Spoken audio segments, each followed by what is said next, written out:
Let's see, there are three things that I'd like to do with this presentation today with you. The first one is to take a step back and also take a bird's eye view to see what went wrong. How do we get here? Because I find it useful to actually think about basic principles, because that's the only way in which you can actually find a new way forward and new solutions. Number two is we're going to try to see if there are some commonalities between plastic pollution in general and then food packaging in particular. Ocean plastic is one of the topics in which I work. I lead the Ocean Plastic Solutions Network at Imperial College, so I'm going to try to draw some parallels here.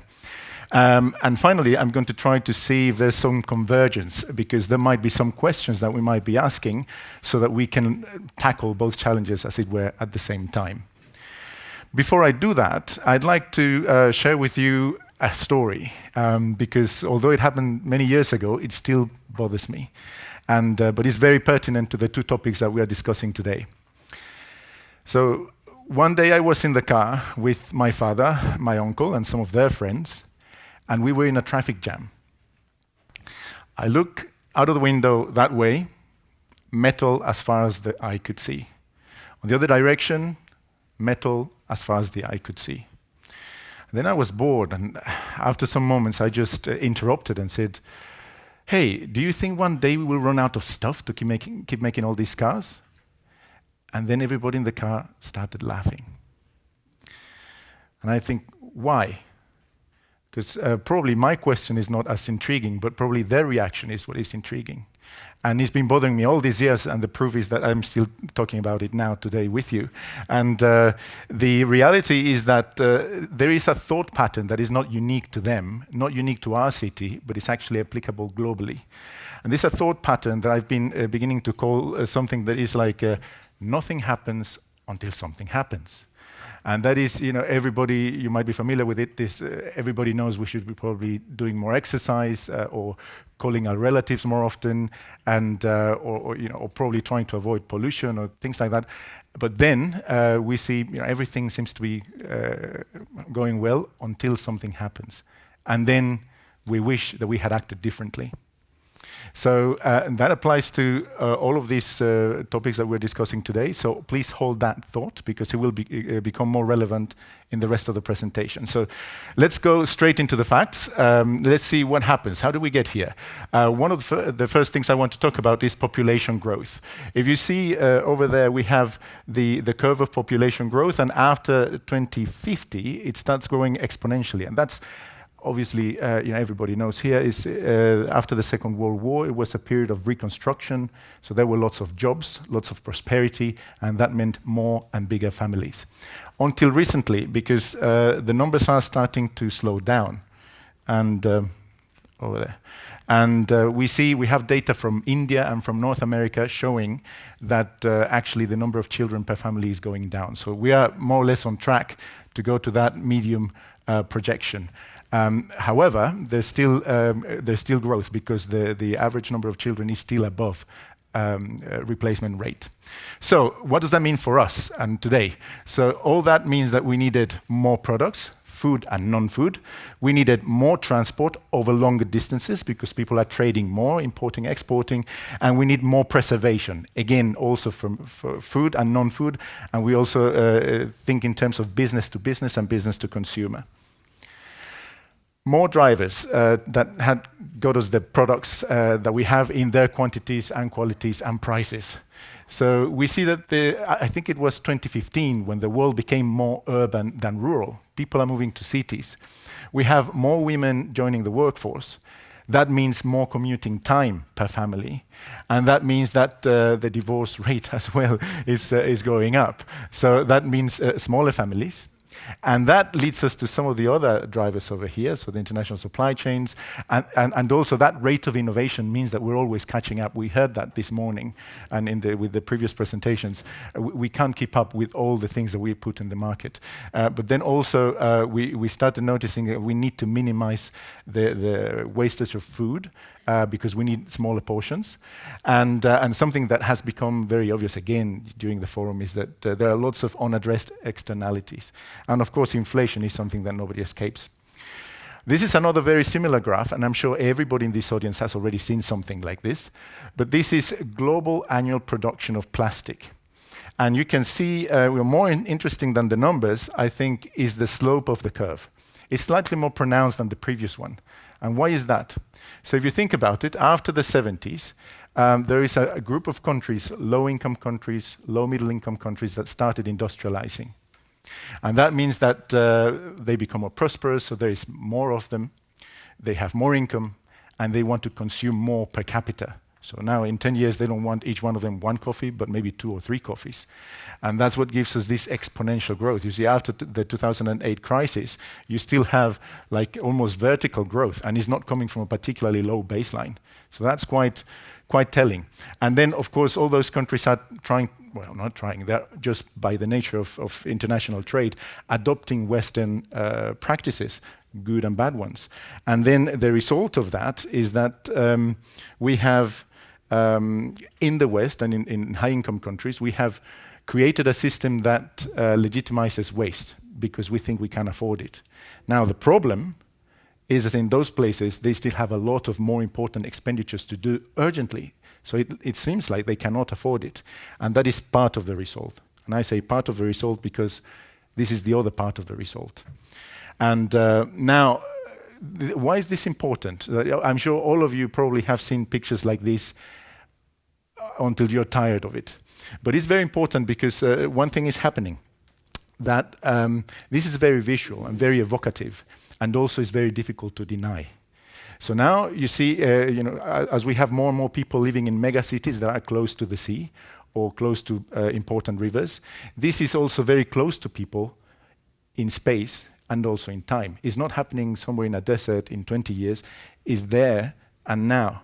So suddenly, that logic of nothing happens until something happens stops holding, because now something has happened. And as we saw the projections before, it will only get worse in the next years. I hate that phrase, it will get worse before it gets better, but it's true in this case. So the other thing is, when you see these pictures, you either engage or disenfranchise. What we see, if you check social media and so, you will see that more people are engaging than disenfranchising, because again, it's very visual and immediate. So the thing, the process that then happens is that people get concerned for species, then probably concerned for the environment, and then very soon it clicks and says, and people say, well, hold on a second, because it's also in my food or in my clothing or in my environment where I live. And then at that point is when people start getting concerned and start changing some habits and becoming participants of a new civic norm. And that's what we see when new products and new innovations and probably the demand for new policy is starting to arise. So now this is very important for the purposes of today, because it's about how do we get here throughout the economy. If you think about it, in the last 100 years, probably in the last 75 years, so after the Second World War, we created many technologies that allowed us to innovate very quickly. So we were coming up with products at a very high speed, very interesting, so that generated consumption, prosperity, more population, more demand, and therefore, again, more products. And that created a circle that started going up in very fast revolutions. And those revolutions are much faster than we can actually comprehend. And that's why it is no wonder that only probably 45 years later, we started realizing that there are impacts, that there are consequences that we couldn't really comprehend. We're always catching up. Also, Konrad mentioned this morning, we have a long way to catch up with everything that we're putting on the market. And so why is this important, and why is it also so logical? Because people have been optimizing for speed and volume. So we've been getting too fast for our own good. And also, people in the business world here in the audience, you might be familiar with the phrase that says, either you get there first or your lunch. So in a way, many people don't have a choice. So it is understandable. If you take a step back, it's not difficult to understand. But then the result of that is that you create a very narrow focus. And a narrow focus also results in a narrow set of options. At some point, supply chains get set in their ways, and it's very difficult to change. Think about technological lock-in and so on. But this doesn't just apply to plastic and doesn't just apply to packaging. This just applies to many things in the economy. Now, if we're honest, we can say, well, it's understandable because the last 100 years is really a blink compared to human history. So it's understandable. We're only now realizing, okay, probably there are things we should have changed. We now have a handle on the system. So making it understandable doesn't make it good. It just makes us realize, actually, that we have more responsibility because now we know where the drivers are. So I'm going to tell you a bit about plastic pollution and some of the questions that usually come to us, because I think are relevant for everyone today. We get the question very often, so can you explain, what is the problem? As if there's just one. But the reality is this, everybody here probably is familiar with the fact that we need plastic for round about a dozen of functions, like shelter, clothing, packaging, and so on. But then we develop dozens of products for each one of those needs. And then the numbers start multiplying and adding up very quickly. By the time you do that many times around the world, you end up with thousands and thousands of products. And then the problem is that formulations are often unknown or unknowable or known to be problematic. Again, we're too fast for our own good. The other question is, okay, you're the scientist, tell us, what's the solution? As if there's just one. And so just to give you an example, what happens, what's the reality? If we were to continue our current use of materials, we would continue in our paradigm of waste management. Basically, we legitimize waste. And we would need some kind of treatment. But as we saw in the pictures before, there are lots of places in the world where people cannot afford that first treatment. So then people say, hey, so surely the answer is substitution. But then substitution, you say, I don't know, probably for example, composting. You have new products in the market, but then in the end you realize, well, you need as well a different treatment. So if you go back to those countries that had a problem in the first place, now they might end up with having two problems instead of one. So then you say once more, well, perhaps the solution is reduction. But reduction doesn't automatically mean zero treatment. It might mean a delay of treatment, if we are lucky, because that means people are reusing materials. But it's just a delay. And it might be a different kind of treatment. And it might be a combination of something new plus the two others. So that's why I like this picture on there, because it's very messy. And that's why reality is. And we just need to make sure that we accept that and we work on the drivers that lead us there. Now, this is the other big driver, both for packaging and for all types of plastic and for other materials, is that we have created two different systems. In fact, I would say we have created two worlds, because they have different stakeholders, they have different financial communities behind them, they have different regulators, they have even different scientists that look at them. So it's very, very different. We have all these products that we develop, we put them on the market, and after a very short and nebulous period use, suddenly they become a nuisance. And then we find ourselves paying once more for them, so that someone can come and take it away for us. So it's a little bit, it makes you wonder what we've done. But then we call that waste management. This is, and as I say, it's very, very different. And even, I have colleagues on both sides, scientists, and they are different worlds, different faculties, everything. So after a couple of decades of these two worlds being established, somebody said, well, we should be recovering some value. But that, if we're honest, is an afterthought. And it feels like a forced retrofit. And that's what it is. That's why it feels like logistically and chemically, it's always going to be a struggle. So, and as long as the stakeholders of these two different domains don't talk to each other and don't have more in common or don't sit on both places, we're not going to go into a better place.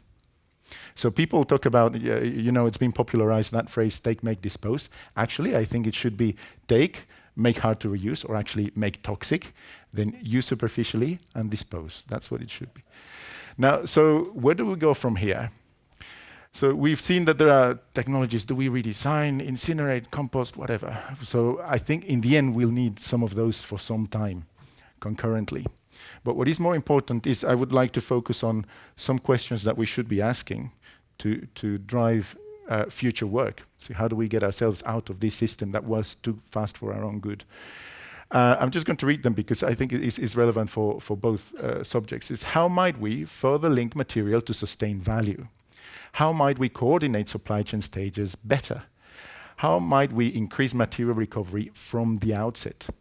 And what are the externalities of inaction, but also the externalities of overreaction? Because we also saw, just substituting for the sake of substituting doesn't get us anywhere. Now, on a positive note, I'm going to tell you an example.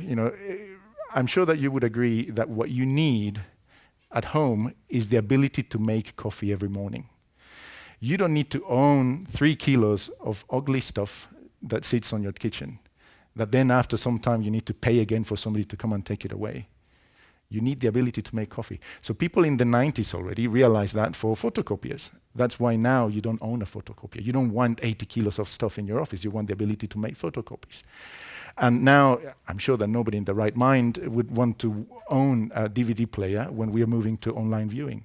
So all of these things are called product service systems, and they could be a whole talk on their own. So that's why I'm not going to spend a lot of time on it. And also I think later this afternoon we'll touch on that as well.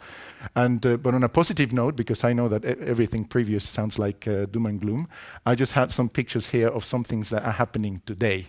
So there is action. So we are waking up. And this is all of this should be taken in the spirit of collaboration. It's not just a nasty criticism to what we've done before, it's just understanding. Because without understanding, we cannot solve. And I'm happy to talk more about those later, but in the interest of time, let's just move on to how do we converge the two problems. And so we have a choice to make. Are we going to stay with nothing happens until something happens? I think we cannot. That's no longer possible. Are we going to try to advocate for the precautionary principle? That looks like a struggle, but that doesn't mean we should give it up. But also, what stops us from saying, particularly in academia or in the business world, to actually raise our hands and say, well, we're going to see what ways we can find to go, not just for precaution, but actually proactive protection. Let me, some of these things are related to what was said before in the fabrication of risk and so on. So I'm just going to read these sentences here because they're very important as well. We know, those are all facts, we know that parts of ecosystems are already affected. The degree is still to be finally measured, but they are affected, and that's undeniable. We also know that even if we don't have precise data on both hazard and risk, we know that all those chemicals that we're putting in our clothes, in our food packaging and so on, they're not necessarily health promoting. We know that already. We've known that for a long time. And we know that also the evidence, also epidemiological evidence, is growing. So that's also undeniable. And finally, that's very important, was also touched on sort of this morning, is that value chain impacts are exponential. And just, I think it was sort of explained this morning, but just again, a very simple example. If we keep adding chemicals along the supply chain, we know that supply chains tend to get more complicated as you go up for the steps in the supply chain. So let's see what happens if we were to look at simplification as early as possible in the supply chain. Just look at this example. You have variability in these two supply chains, but if you reduce that randomness and that variability by 1 unit at the beginning, see what the effect is at the end. So suddenly, you have less problems to solve, less solutions to develop, and less chemicals or possible places where they can end up to worry about. So I argue that it is compelling to reduce chemical complexity environmentally and economically. And of course, people have been referring to this all morning, but I don't think we have said that it's economically attractive as well, even in terms of infrastructure. So this is two things, just bringing it all together. We know also from presentations this morning and after, some of these things up here. That there will always be some constraints before we find a way forward. There will always be things like the non-monotonic dose-response relationship, difficulties with experiments, mixtures, and so on. But I think with all the information we have, now we must do these things here. We must answer these questions, particularly the first one. So I always wonder, when is enough going to be enough? When do we want enough evidence? When we will have enough evidence so that we will actually start acting? Putting very coarsely, how many people would need to contract a terminal illness before we say, oh, actually we should act? And where? You know, there are all sorts of questions. Should we wait until it's something, someone that is close to us or even ourselves? Now, the other is, can we simplify the abundance and the randomness of substances? I think we should. And then can we revisit functions of the materials? I think we can. And I think we must. So that's all for my part. Thank you very much.